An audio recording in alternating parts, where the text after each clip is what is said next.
Well, good evening, everyone. Hope everyone's doing great tonight. I'm in the process of making sure everything gets shared to the right places and the right groups and so forth. So give me 1 second here. I hope you are all doing great on this evening. If you get an opportunity, jump on in and let me know if you can see and hear and so forth. Want to make sure everything is done correctly here. Um, Checking on the video link, file, all of those wonderful things. I hope you all are doing great on this beautiful evening. It just stopped raining here. It's been raining all day. It feels like at least been raining here all day. So finally all the storms are past. Everything is beyond us. And so I hope you are in a good place. We were supposed to have some type of like heavy weather, and thankfully we ended up not having any heavy weather, which I was very grateful for. You just never know at times how these things are going to work themselves out. All right, give me we ended up not having some stuff out here. Make sure everybody can see everything what's going on. All right, we're looking good so far. As always, let me know if you are where you're tuning in from. If you're coming from anywhere in particular, somewhere around the world, I'd love to know where you're all coming from. I think everything should be up and running at this point in time. I'll make sure all the permissions are done correctly. I see Cliff Thompson, I'm guessing somewhere probably in Henderson, Tennessee, maybe somewhere around there. And so I love that you guys are joining us on this evening. It really is great to see so many people that I admire and love that are out and about and around all over the world. And so I love to see the little comments come in. They start to show up. Great to see Cliff. I think my parents might be joining here in a little bit and so forth. I've got quite a few others, as I know. We are at the end of the semester here in Columbus. All the students are gone. Finals week is done. Everything is quiet. It's weird. There are officially more robots on campus than there are students, which is a weird thing. We have 65,000 students, and there's about, 2,000-3,000 robots all over campus. And so it's a kind of a weird moment right now. But see, we have Joshua coming in from Washington State for the moment. So he may be on the road traveling there. But as always, great to see everybody. Got a lot to cover tonight. I see my mom just showed up. So they're down no longer in Tennessee, now down in Texas. And so they are in the Crum, Argyle area of Texas, just north of Dallas. Grateful to have them joining in. And maybe my father's there too. You never know. He's not really a Facebook person, but he might be tuning in if he's sitting over mom's shoulder there. So lots to tune into. Last week, it was heavy. In fact, I even noted that while we were going through it. It's one of those chapters that's just kind of a heavy concept of what all is going through. But each one of these letters and chapters changes pretty drastically from one to the other. And in fact, I think it's important for us to realize that this book is not a cohesive concept of from point A to point B to point C and so forth. In fact, the chapters change from one to the other. It changes from where you have from miracles, where it discusses that, to discussing kind of arguments, or in that case, a debate on miracles going back and forth, some really heavy, tedious stuff. And tonight we dive into something that's a little bit lighter, but it's actually just something we don't know a whole lot about. In fact, the only place that this article really showed up was in this book as part of the writings of C.S. Lewis. But it's a fascinating concept, and even the article itself, this argument that he's going to make, is one that I hear quite about when it comes to conversations on campus. It's very apologetic in nature, and so it has so much relevance to us. And so I'm grateful to say it's a little bit lighter this week than what we've had in previous weeks, but it's just as rich when it comes to the material along the way. So without further ado, we dive into the background of this chapter 3, which is Dogma and the Universe. And so Dogma and the Universe, which is an essay by C.S. Lewis, which is included specifically in God in the Dock, it defends the concept of the Christian dogma against claims that the vastness of the universe revealed by scientific discoveries renders faith obsolete. And so, in fact, that if I were to encapsulate what this entire chapter means, this is it. It's this entire premise of Lewis is making the argument on what he thinks is actually poor arguments being made by those within the scientific realm as it pertains to how Christians and science mix. And these are arguments from the 1940s, 1950s, in fact, likely written. We don't have exact dates because these were just published at one time later on. So this wasn't like we've had in previous weeks where we had a response to an argument or to a debate. This seems to be a one-off paper or article that he wrote in the early 1940s, 1950s, but it responds to the mid-20th century debates about science and religion. And even though we don't know the exact date or its original publication, we know that it was compiled by Walter Hooper for this specific book here. So the essay reflects on Lewis's apologetic mission to show that Christianity's eternal truths are compatible with modern cosmology, addressing both skeptics and believers in a time of growing scientific materialism. In fact, that's why I say I think it's so relevant to us today, because this hasn't changed. In fact, I think a lot of Lewis's arguments that he's going to make in this case are actually fascinating ones, because we don't hear these skeptics' arguments as much, the ones that these skeptics are making that he's answering, because, as Lewis will note, they end up being illogical or irrational, and so they're not really made nearly as much as they used to be. But at the time, they were kind of on the cutting edge of what was happening. But as always, when we start off, it's important for us to get a few definitions. And I'm grateful to say the definitions this week are so much easier than some of the ones we've done in previous weeks. So we'll dive into them. One is very much the use of the word dogma itself. So best definition I can give of this is this. It's the body of authoritative Christian doctrines or beliefs that claim eternal truth, unchanging regardless of new scientific discoveries. Lewis uses dogma to refer to core Christian teachings, such as the existence of God, the incarnation, and redemption, which he argues are not contingent on physical facts about the universe. So in the context of this essay, Lewis defends dogma against critics who see it as outdated in light of scientific progress, emphasizing kind of the metaphysical nature over empirical revision. So when it all comes down to it, especially this terminology, dogma in and of itself, is one that I think has kind of a bad taste in our mouth in modern 21st century America, or 21st century even world. We see dogma as somebody being dogmatic and the rest. It's got such a negative connotation. And the best way I can give an example of this is from one of my professors in grad school. Used to note how we use the word bias, and bias kind of has that negative connotation to it. And in fact, she encouraged us to use a different terminology as we deal with people's biases, and which was to see them as situated perspectives. That we have a perspective that is situated in a specific manner, and it's based off of our experiences, our life, and so forth.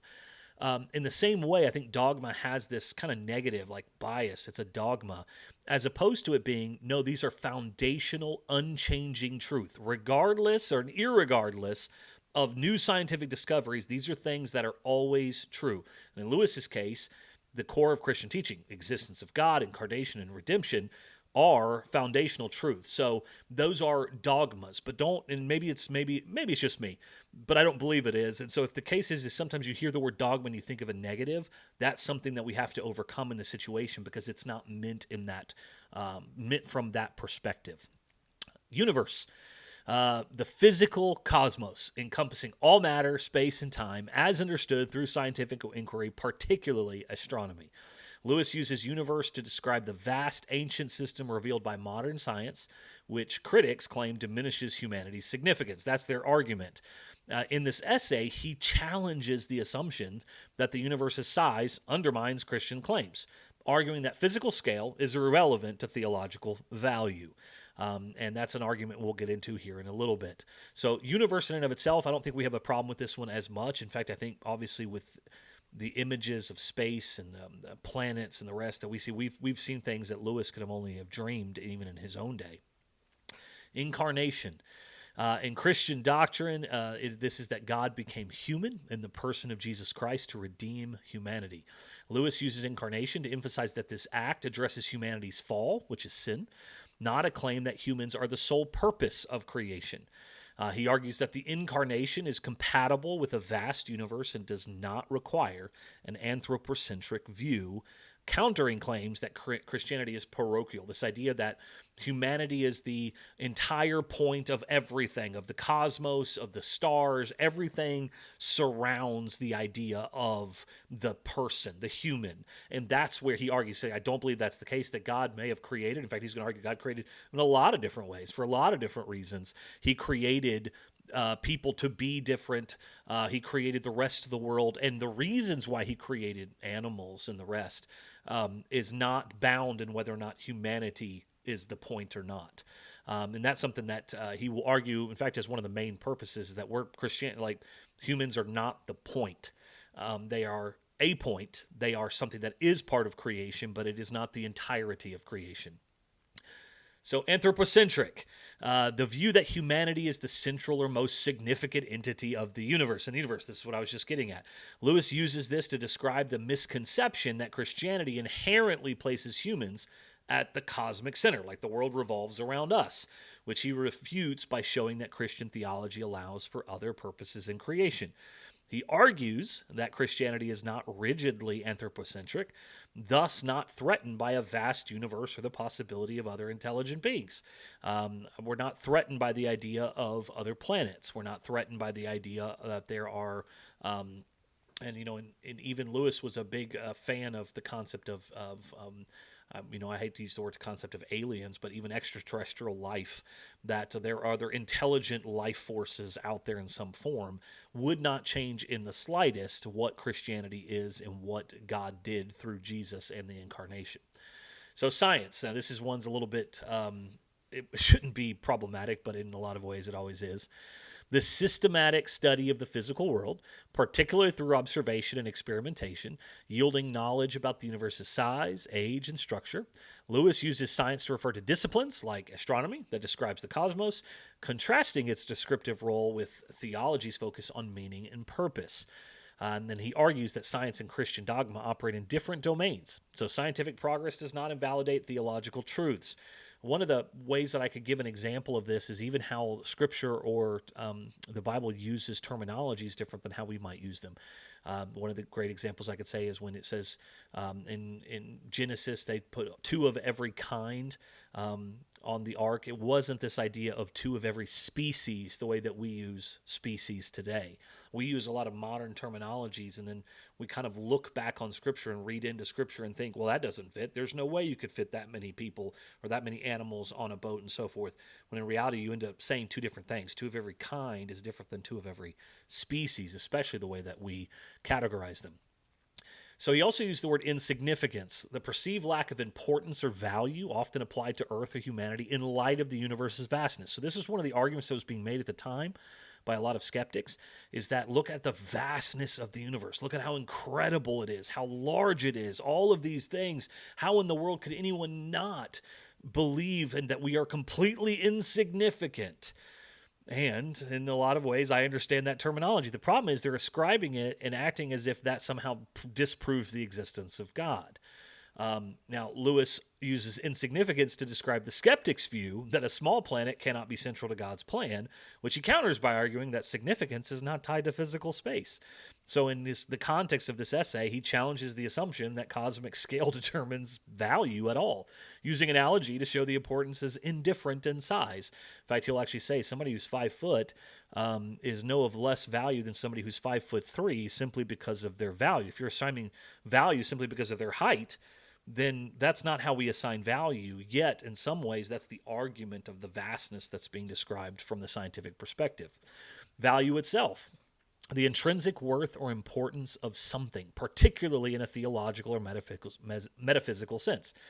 Lewis uses value to argue that humanity's significance in God's plan is not determined by physical attributes, like the size of the earth relative to the universe, but by divine purpose. So thus he critiques the assumption that physical scale equates to value, asserting that Christian theology assigns value based on God's intentions, not the size of the matter. So what are the main arguments? The main arguments are these. Starts off with the vastness of the universe does not diminish humanity's significance. So this is the starting point. So if I were to kind of pull it all together and give you the main arguments as to what Lewis is going to argue here, is Lewis is arguing that the assumption that the universe's immense size makes Earth or humanity insignificant is a logical fallacy. He's going to double down on this. He challenges the idea that physical scale equates to value or importance, asserting that Christianity's claims about humanity's role in God's plan are not contingent on the universe's size. That's not how that works. In essence, that's what he's getting at. Now, the second argument he's going to make is Christianity is not inherently anthropocentric in a way that conflicts with a vast universe. So Lewis contends that Christianity's doctrine of the incarnation, God becoming man, does not imply that humanity is the sole focus of creation or that the universe's vastness contradicts Christian theology. He argues that Christianity can accommodate a large universe and even the possibility of other intelligent life without theological conflict. Because in essence, man still sinned, man still needed God. In fact, if you take this into just even to the spiritual world, you look at the fact that there are other created beings that seem to have free will. Angels, as an example. And if that's the case, then I'm okay with the idea that there is other intelligent life out there, or could be, that live in a state different than what we find ourselves in as humans in and of itself in this moment. So another argument is that scientific progress does not invalidate Christian dogma. And again, hear that word and hear it differently. Lewis argues that the growth of scientific knowledge does not negate the eternal truths of Christian dogma, as the two address different domains. Science describes the physical world, while dogma addresses meaning and purpose and moral truth. Now, this is where I would say, especially in our modern day, science has stepped into the field where it often makes claims of morality, of purpose, and of meaning. And in fact, science, the way that people utilize science, especially in the last 5 years, is we talk about science as if it was a God, as if it had and gave us ultimate meaning. In fact, we've attached moral values to what you do and what you believe about scientists and about and not even to get into the concept of vaccines or any of that stuff, but just in the idea of how you even view the concept of science itself. That science is the ultimate of all things or something of that nature. So he critiques the assumption that new scientific discoveries somehow require Christianity to adapt or be abandoned. In fact, I tell this to my students all the time. I'm not afraid of what science might find out. Now, I'm never surprised when science finds what it wants to find, or that I'll be one of the first ones to admit I'm very skeptical at times, and I think it's probably a very healthy skepticism of scientific breakthroughs and the rest. Not because I don't wish them to be true. In fact, I don't believe that there's going to be anything found in science that will somehow disprove who God is, or what God is, or how God operates in those ways. So I'm not afraid of scientific progress, but none of it changes ultimate meaning, purpose, and moral truth. That's where Lewis is going to make the argument they're in two different fields. Now, then there's also this argument, the assumption that science disproves religion stems from a misunderstanding of both. This is where he's going to get at. Lewis critiques the modernist tendency to view scientific progress as inherently opposed to religion, arguing that this stems from a misunderstanding of what Christian dogma claims and what science can prove. He suggests that the expectation for Christianity to keep up with science misrepresents the nature of eternal truths. This is where I would agree with him wholeheartedly. Christianity does not need to keep up. Science is not against Christianity. Science is not a rival. In fact, it reveals often the truth that we already know, not necessarily because the Bible is a scientific book, even though there are scientific aspects within the Bible for sure, but that the Bible speaks of moral truth and the history of the world and so forth in a way that science will only ever validate, not invalidate ultimately. So, this week, we get a chance of diving into the chapter itself, and so I'll make comment along the way. So if there's any passages in particular that you really liked in the reading of this, please put them in the chat. Tell me what you thought about them. Love to hear from you, whether or not you're watching this live or you're watching this after the fact. So let's dive into the chapter itself. It is a common reproach against Christianity that its dogmas are unchanging while human knowledge is in continual growth. Hence, to unbelievers, we seem to be always engaged in the hopeless task of trying to force the new knowledge into molds which it has outgrown. I think this feeling alienates the outsider much more than any particular discrepancies between this or that doctrine or this and that scientific theory. In fact, even with the way he starts off, this concept of, notice the terminologies, reproach against Christianity that its dogmas are unchanging, that Christianity is unchanging while human knowledge is in continual growth. There's somehow growth or progress is always good. And in fact, I'll be honest with you, this is a tough one for me because in my younger years, I can actually say that always wanting something new, or even when I think of iPhones or technology, and here I am, live streaming from my house and so forth, there's a lot of great things that come about because of progress and the rest. But not all progress is actually growth. Not all things are actually good for us in all ways. And that's something that is a hard lesson to learn at times. Just because we can doesn't mean we should. But our culture, and as a culture, in fact, we even have, whether it's what we would call progressivism, or whether religious groups or politicians, political aspects, there are many who view progress as the ultimate concept of all things, as if there was something even more that can be achieved beyond even where we are. And there's many ways in which that is true, but not when that becomes your religion, the very concept of progress. That's where you end up worshiping science. That's where you end up worshiping a specific political party over another, when all you look for is progress in those fields. And in fact, I think this is one of those terminologies that Lewis uses very particularly for a reason. And I believe if I were to write something of this sort, I would use the same language because that's how it's seen, even though I would disagree with the idea of continual growth. I don't think always just knowing more actually equals wisdom. It's just sometimes progress for progress' sake. We may, as we say, get over dozens of isolated difficulties, but that does not alter his sense that the endeavor as a whole is doomed to failure and perverse. Indeed, the more ingenious, the more perverse. For it seems to him clear that if our ancestors had known what we know about the universe, Christianity would never have existed at all. And, however we patch in men, no system of thought which claims to be immutable can, in the long run, adjust itself to our growing knowledge. Basically saying, man, if the ancient world had known what we had once and what we know now, they would have never have created this whole Christianity thing. I mean, it just wouldn't have been the case. So he's kind of saying this tongue in cheek. That is the position I am going to try to answer.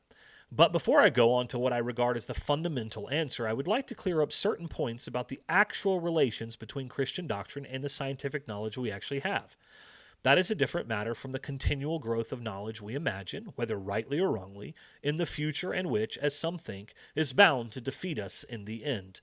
This is those that see science as the ultimate end of all things, that Christianity will be completely destroyed. I believe it was Nietzsche, I could be wrong, who said, in 100 years God will be dead. God's death has been greatly exaggerated quite a few times over by a lot of great philosophers and the rest. In one respect, as many Christians have noticed, contemporary science has recently come into line with Christian doctrine. Now, this is a fascinating term, by the way.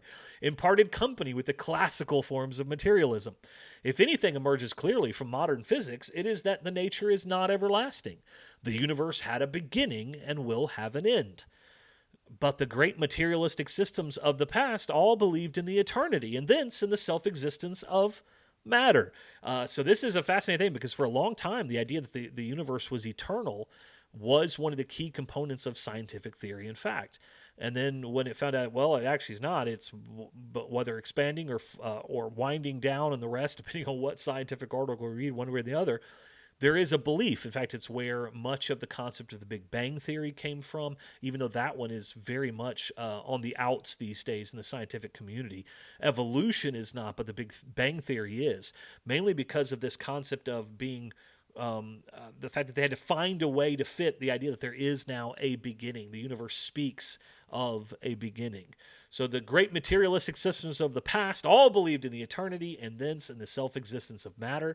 As Professor Whittaker said in the Riddle Lectures of 1942, it was never possible to oppose seriously the dogma of the creation except by maintaining that the world had existence from all eternity in more or less its present state. This fundamental ground for materialism has now been withdrawn.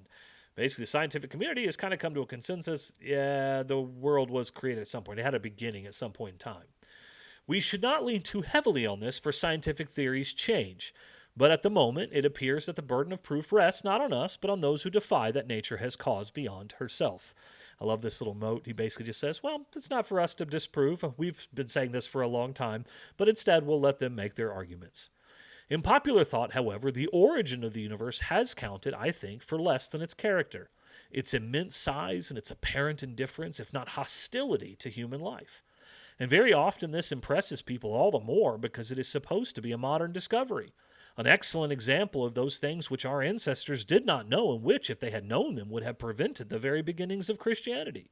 Boy, if they had known what we know now, they would have never created Christianity. Here there is a simple historical falsehood. Ptolemy knew just as well as Eddington that the earth was infinitesimal in comparison with the whole content of space. There is no question here of knowledge having grown until the frame of archaic thought is no longer able to contain it. It's basically saying, no, the ancient world knew. We just didn't acknowledge that they knew until much later, but they knew. They made the same claims a long time before. The real question is why the spatial insignificance of the earth, after being known for centuries, should suddenly in the last century have become an argument against Christianity.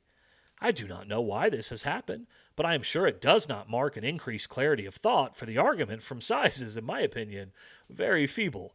So this is where he kind of lays out, basically says, this whole argument is kind of nonsense in the end. When the doctor at a post-mortem diagnoses poison, pointing to the state of the dead man's organs, his argument is rational because he has a clear idea of the opposite state in which the organs would have been found if no poison were present. In the same way, if we use the vastness of the space and the smallness of earth to disprove the existence of God, we ought to have a clear idea of the sort of universe we should expect if God did exist. But have we? So here he's using this kind of argument, this analogy, that if a doctor sees a corpse and he does a postmortem, does an autopsy, and finds out, it says, look, it is very clear that the organs here, that there was a poisoning that happened. Then how would he know that if he didn't know what a body looked like that had never been poisoned? So he's making this argument, look, if you're going to say that because the world is so grand and because space is so grand and there's all this infinitesimal space and the rest, and that would be why we can say that there is no God, then why don't we do the opposite? Why don't we just look and see what we should expect if there was a God? Whatever space may be in and itself, and of course some moderns think it finite, we certainly perceive it as three-dimensional. And to three-dimensional space we can conceive no boundaries. But the very forms of our perceptions, therefore, we must feel as if we live somewhere in infinite space. If we discovered no objects in this infinite space, except those which are of use to man, our own sun and moon, then this vast emptiness would certainly be used as a strong argument against the existence of God. So in essence, he's saying, if everything was made just for us, and the only reason that it seemed to exist was because we were the ones that were there, that would be the argument that people would say why there wasn't a God. If we discover other bodies that may be habitable or uninhabitable, let's say other planets, Mars, and so forth, and the odd thing is that both these hypotheses are used as grounds for rejecting Christianity. So you had individuals basically saying, if it was just our planet and just the sun and just the moon and there was nothing else but just vastness of space and us, people would say, see, there is no God. Now we're starting to learn about the galaxies and the Milky Way and all these different things, and they're going, see, there is no God because of how vast it is. So it's one or the other. They're rejecting Christianity even though they're not seeing that it's illogical one way or the other based off of their arguments alone. If the universe is teeming with life, this, we are told, reduces the absurdity of the Christian claim, or what is thought to be the Christian claim, that man is unique, and the Christian doctrine that to this one planet God came down and was incarnate for us men and of salvation. If, on the other hand, the earth is really unique, then that proves that life is only an accidental byproduct in the universe, and so again disproves our religion. And this is where I love it. He says, really, we are hard to please. It's one way or the other. You seem to decide that no matter what the argument is, you're going to argue out of both sides of your mouth. We treat God as the police treat a man when he is arrested. Whatever he does will be used in evidence against him. I do not think this is due to our wickedness. I suspect there is something in our very mode of thought which makes it inevitable that we should always be baffled by actual existence, whatever characters actor existence may have. Perhaps a finite and contingent creature, a creature that might not have existed, will always find it hard to acquiesce in the brute fact that it is, here and now, attached to an actual order of things. And so he's trying to bring us back down here to earth, in essence. He's saying we're far too quick to judge one way or the other. We're far too quick to decide if we don't like God, then we're just going to dismiss him because there's too much order, and then we would dismiss him if there was too little order, and we're arguing for both things, which basically allows for no existence of God whatsoever, because no matter what God does, we're going to say he doesn't exist. And then he makes this little argument, perhaps a finite and contingent creature, a creature that might not have existed, in essence almost saying us, will always find it hard to acquiesce in the brute fact that it is, here and now, attached to an actual order of things. Maybe someone like us would have a hard time understanding this because it does actually make sense when you look at the premise of God. However that may be, it is certain that the whole argument from size rests on the assumption that differences of size ought to coincide with differences of value. For unless they do, there is, of course, no reason why the minute earth and the yet smaller human creatures upon it should not be the most important things in a universe that contains the spiral nebula. Now, is this assumption rational or emotional? And so this is what I love where he goes into this, because he's about to give us kind of the two sides of this coin. I feel, as well as anyone else, the absurdity of supposing that the galaxy could be of less movement in God's eye than such an atom as a human being. But I notice that I feel no similar absurdity in supposing that a man of 5 feet high may be more important than another man who is 5 feet 3.5, nor that a man may better more than a tree or a brain more than a leg. In other words, the feeling of absurdity arises only if the differences of size are very great. But when a relation is perceived by reason, it holds good universally. If size and value had any real connection, small differences in size would accompany small differences in value, as surely as large differences in size accompany large differences in value. But no sane man could suppose that this is so. I don't think the taller man slightly more valuable than the shorter one. I don't allow a slight superiority to trees over men and then neglect it because it is too small to bother about. So, in essence, this entire concept of size and value, it'd be like, why do we value a gold coin over a silver coin? Why do we value a gold coin over a rock? It's because of perceived value that we ascribe to it. But the idea that size alone changes those things, as opposed to the value we ascribe to it, the size alone is not an argument. That's what he's getting at. This idea that just because of the vastness of the world, that would somehow make it more valuable or less valuable is an emotional concept. It's not a rational one. I perceive, as long as I am dealing with the small differences of size, that they have no connection with value whatever. I therefore conclude that the importance attached to the great differences of size is an affair not of reason but of emotion, of that peculiar emotion which superiorities in size produce only after a certain point of absolute size has been reached. Now, this is a kind of a fascinating argument that we're going to hear in a second. We are inveterate poets, our imaginations awake. Instead of mere quantity, we now have a quality, the sublime. This is what he calls it.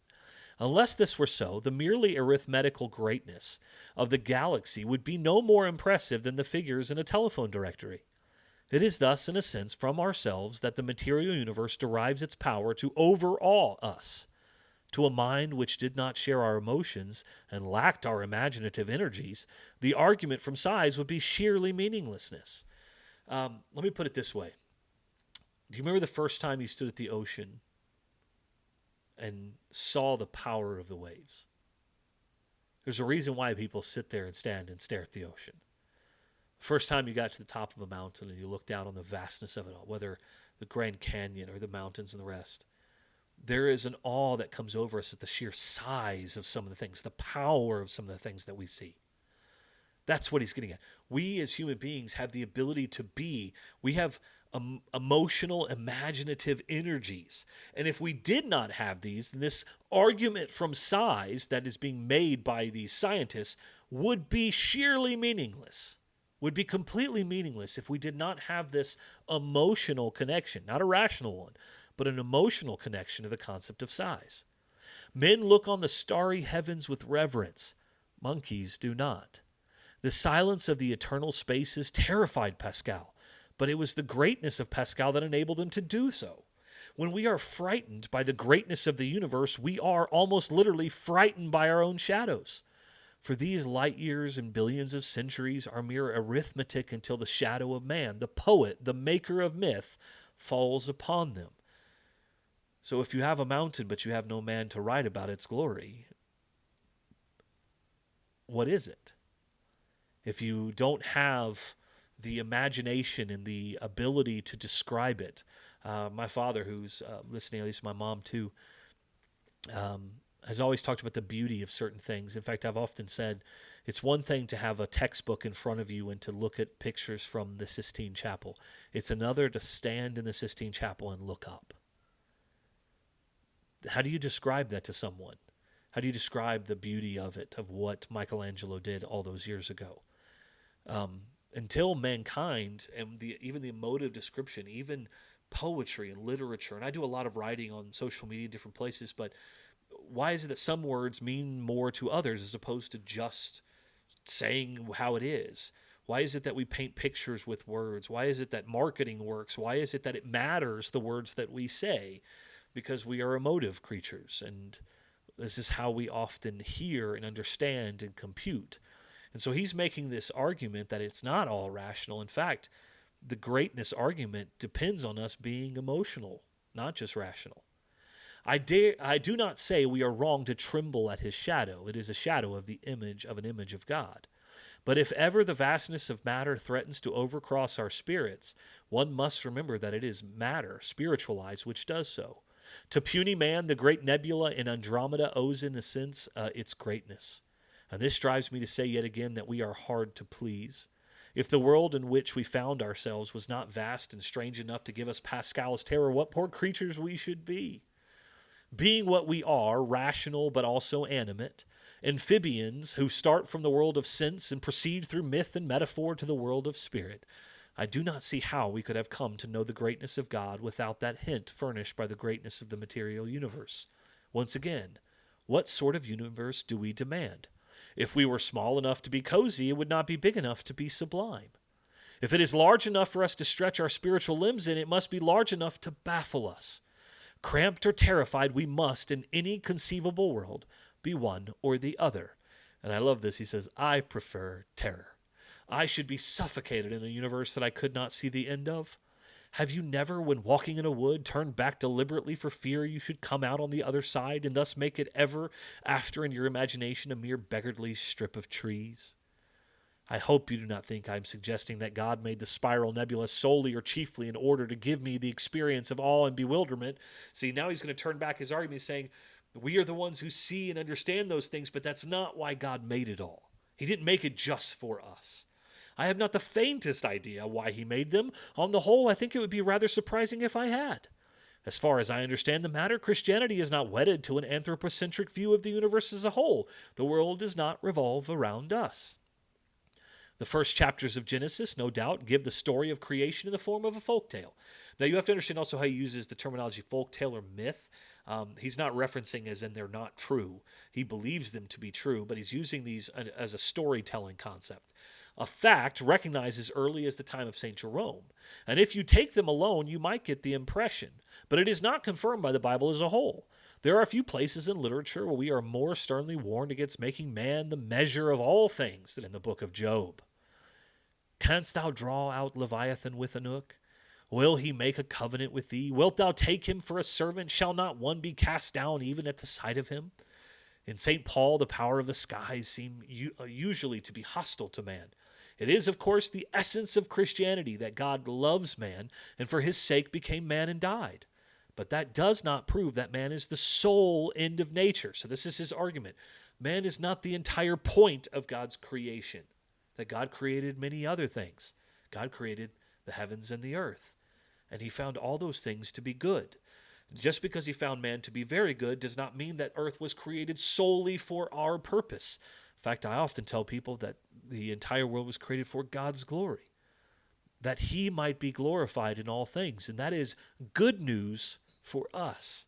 It's good news because it means we're not the point, because if I'm the point, then there's a problem with this world because you all don't know I'm the point, and then you're going to look at me and say, wait, I thought I was the point. And we end up just in this spiral of selfishness and negativity and sin. And when that comes into play, we lose the purpose of why we are here, to glorify God in all things. In the parable, it was the one lost sheep that the shepherd went in search of. It was not the only sheep in the flock, and we are not told that it was the most valuable, save insofar as the most desperately in need has, while the need lasts, a peculiar value in the eyes of love. The doctrine of the incarnation would conflict with what we know of this vast universe only if we knew also that there were other rational species in it who had, like us, fallen, and who needed redemption in the same mode, and that they had not been vouchsafed it. But we know none of these things. It may be full of life that needs no redemption. It may be full of life that has been redeemed. It may be full of things quite other than life which satisfy the divine wisdom in fashions one cannot conceive. We are in no position to draw up maps of God's psychology and prescribe limits to his interests. We would not do so even for a man whom we knew to be greater than ourselves. The doctrines that God is love and that he delights in men are positive doctrines, not limiting doctrines. He is not less than this. What more he may be, we do not know. We know only that he must be more than we can conceive. It is to be expected that his creation should be in the main unintelligible to us. Christians themselves have been much to blame for the misunderstandings on these matters, and I do appreciate this, that he also understands that there have been misconceptions, misteachings that have led to a lot of these issues and people's misunderstandings on these issues. They have a bad habit of talking as if revelation existed to gratify curiosity by illuminating all creation so that it becomes self-explanatory and all questions are answered. But revelation appears to me to be purely practical, to be addressed to the particular animal, fallen man, for the relief of his urgent necessities, not to the spirit of inquiry in man for the gratification of his liberal curiosity. Just because you want to know doesn't mean that you should know. Just because you have questions doesn't mean they're always going to be answered. In fact, this is one of the things where we feel like we are owed something, as opposed to the fact that we are owed nothing, but we are gifted everything. We know that God has visited and redeemed his people, and that tells us just as much about the general character of the creation as it does given to one sick hen on a big farm tells us about the general character of farming in England. What we must do, which road we must take to the fountain of life, we know, and none who has seriously followed the directions complains that he has been deceived. For there is but one way to the Father, and it's Jesus the Son.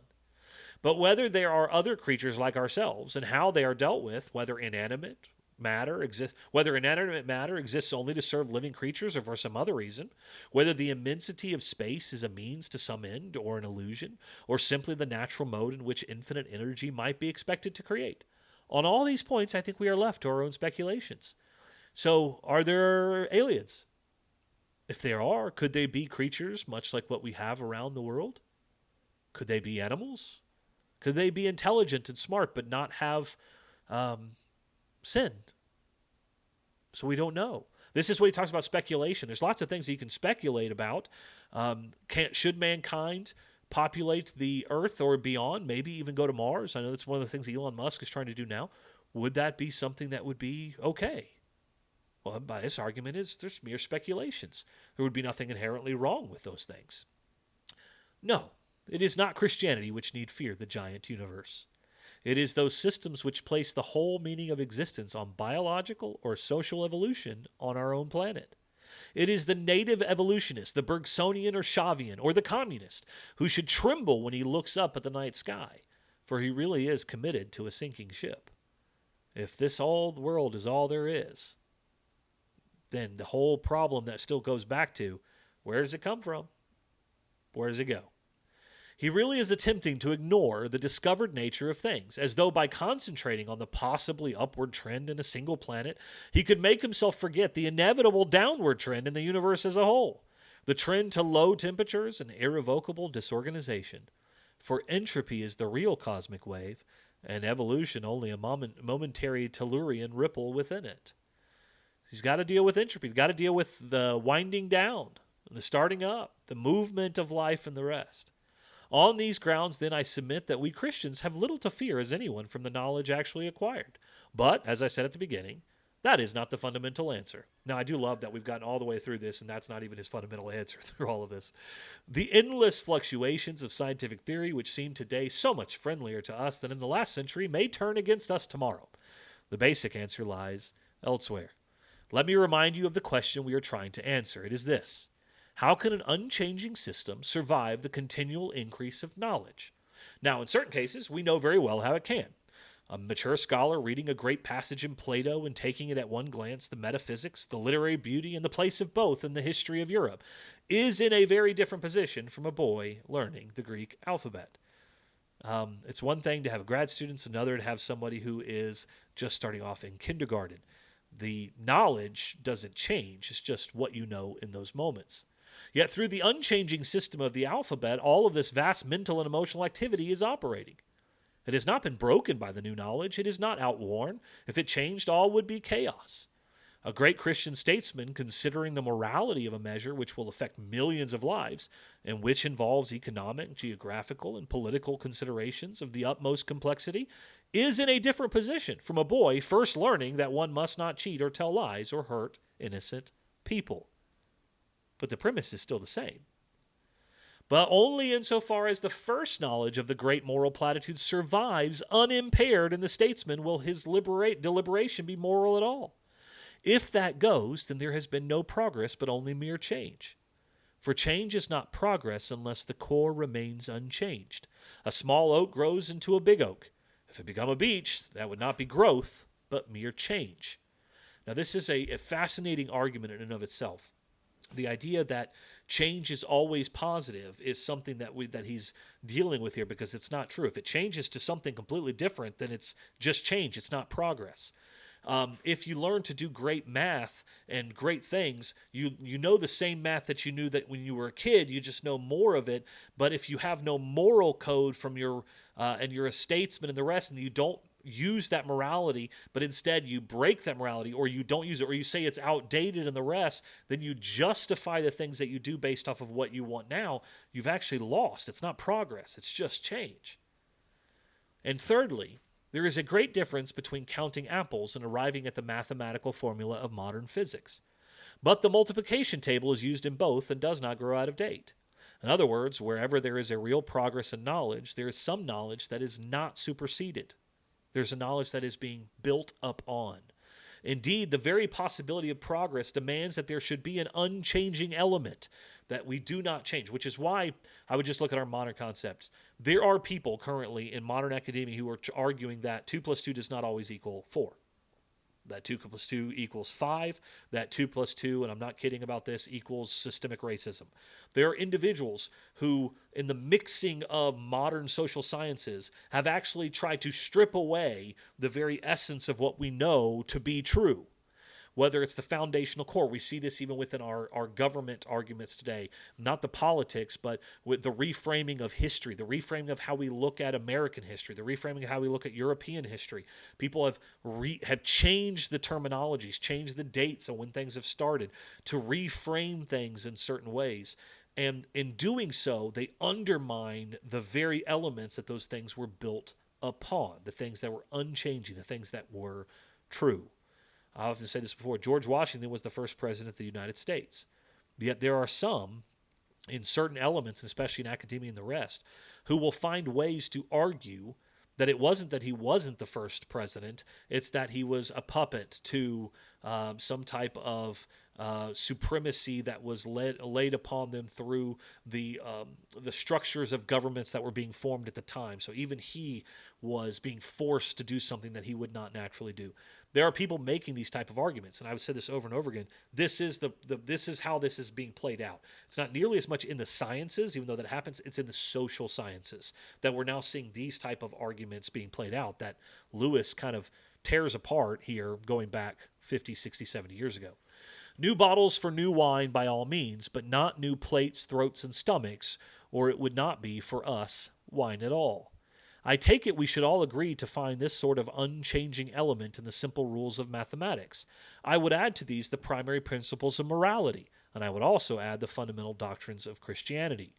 To put it rather more technical language, I claim that the positive historical statements made by Christianity have the power, elsewhere found chiefly in formal principles, of receiving, without intrinsic change, the increasing complexity of meaning which increasing knowledge puts into them. For example, it may be true, though I don't need for a moment suppose it is, that when the Nicene Creed said he came down from heaven, the writers had in mind a local movement from a local heaven to the surface of the earth, like a parachute descent. Others since may have dismissed the idea of a spatial heaven altogether. But neither the significance nor the credibility of what is asserted seems to be in the least affected by the change. On either view, the thing is miraculous. On either view, the mental images which attend the act of belief are inessential. When a Central African convert and a Harley Street specialist both affirm that Christ rose from the dead, there is, no doubt, a very great difference between their thoughts. To one, the simple picture of a dead body getting up is sufficient. The other may think of a whole series of biochemical and even physical processes beginning to work backwards. The doctor knows that in his experience, they never have worked backwards, but the Negro knows that dead bodies don't get up and walk. Both are faced with miracle, and both know it. If both think miracle impossible, the only difference is that the doctor will expound the impossibility in much greater detail and will give an elaborate gloss on the simple statement that dead men don't walk about. If both believe, all the doctor says will merely analyze and explicate the words, "He rose." When the author of Genesis says that God made man in his own image, he may have pictured a vaguely corporal God making man as a child makes a figure out of plasticine. A modern Christian philosopher may think of a process lasting from the first creation of matter to the final appearance on this planet of an organism fit to receive spiritual as well as biological life. But both mean essentially the same thing. So he's basically arguing this, how one might view these things, does it change the actual truth of the underlying premise? Both are denying the same thing, the doctrine that matter by some blind power inherent in itself has produced spirituality. Does this mean that Christians on different levels of general education conceal radically different beliefs under an identical form of words? Certainly not. For what they agree on is the substance, and what they differ about is the shadow. Now, I will say that there's a lot of people in Christianity today that would disagree with Lewis's argument here. I don't think they would disagree from a philosophical perspective. I think that they disagree probably because there's many who hold very strongly to specific aspects of Christian doctrine. I, for example, am one who believe in 7 days, that God created the earth in 6 days and rested on the seventh. I don't believe it was millions of years in the rest, although I know that there are others who do. And while we may disagree on the substance, we don't disagree in the fact that there is a God. Now, I'm not talking about this from or going down a premise of a doctrinal argument. What I'm saying is that we would agree ultimately on the substance, which is what Lewis is getting at, that there is a God and he created the heavens and the earth. Others would disagree with the how, but we don't disagree with the what happened and so forth. And that is part of our problem. This is where we get into doctrinal issues and a lot of those other things. But the premise here is that we do not disagree on the substance. We just disagree on the shadow itself. When one imagines his God seated in a local heaven above a flat earth, where another sees God and creation in terms of Professor Whitehead's philosophy, this difference touches precisely what does not matter. Perhaps this seems to you an exaggeration, but is it? As regards material reality, we are now being forced to the conclusion that we know nothing about it save its mathematics. The tangible beach and pebbles of our first calculators, the imaginable atoms of Democritus, the plain man's picture of space turn out to be the shadow. Numbers are the substance of our knowledge, the sole liaison between mind and things. What nature is in herself evades us. What seemed to naive perception to be the evident things about her turn out to be the most phantasmal. It is something the same with our knowledge of spiritual reality. What God is in himself, how he is to be conceived by philosopher, retreats continually from our knowledge.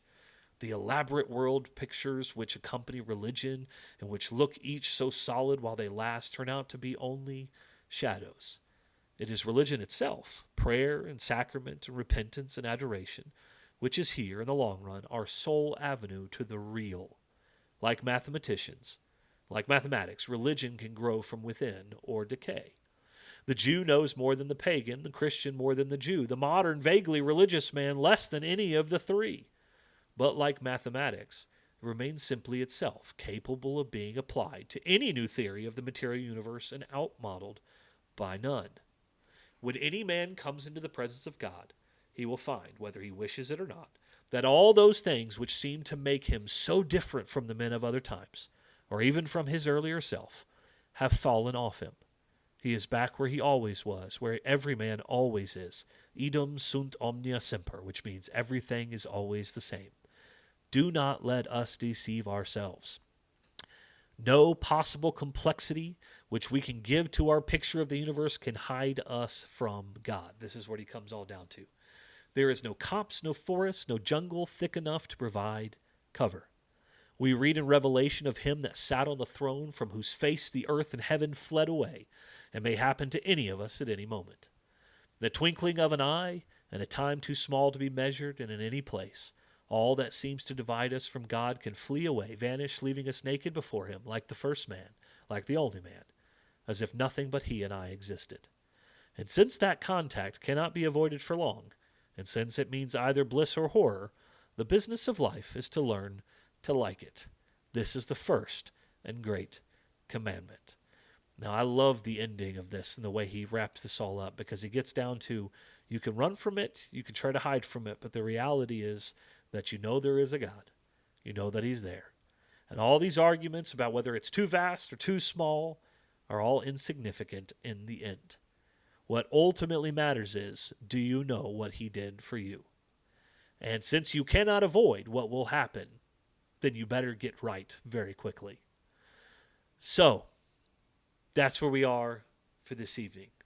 We wrapped it up. Another wonderful chapter. I hope it's been great for you. It's been wonderful for me to spend time with you all. Thank you so much for tuning in. We have people from Nigeria, from all over the place tuning in tonight. So great to see you all. I look forward to being back with you again next week. Next chapter, we're diving in, going a little bit further along. I hope you have a fantastic week. If I ever can serve you in any way, please let me know. Until then, have a wonderful time, and we'll see you all very, very soon.